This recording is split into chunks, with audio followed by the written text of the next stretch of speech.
한 해 동안 세금이 얼마나 거칠지 계산하는 건 나라 살림살이의 출발점으로 꼽히죠. 그런데 정부가 지난해와 올해를 합쳐서 무려 110조 원이 넘는 오차를 냈습니다.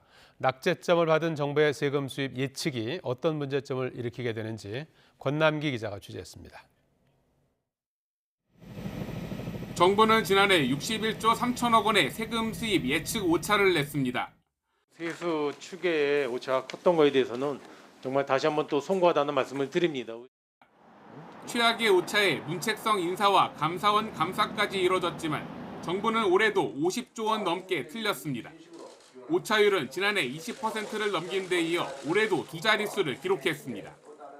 초과 세수가 또 한 번 금년에 발생되는 점에 대해서 송구스럽다는 말씀을 일단 드리고, 민주당이 국정조사까지 언급하며 기획재정부에 책임을 묻겠다고 나선 가운데 세수 추계 오차를 미리 사과한 윤석열 정부는 이 돈으로 나랏빚 없는 추경을 하자고 나섰습니다.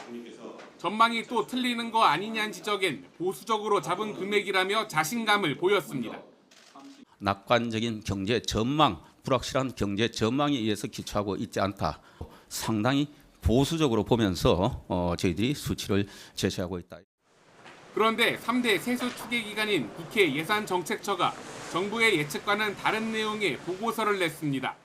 우크라이나 사태와 중국의 도시 봉쇄 등 나라 밖 악재의 영향으로 세금이 정부 계산보다 5조 5천억 원이나 덜 거칠 거란 분석입니다. 만약 정부 예측보다 세금 수입이 부족해지면 이미 추경으로 돈을 써버렸기 때문에 다른 지출을 줄이거나 나랏빚을 내야 할 수도 있습니다. 초과 세수를 실제로 조달하지 못하게 되는 경우에는 국채 발행으로 결국 이어지기 때문에 이에 따른 부담은 증가할 수 있고요.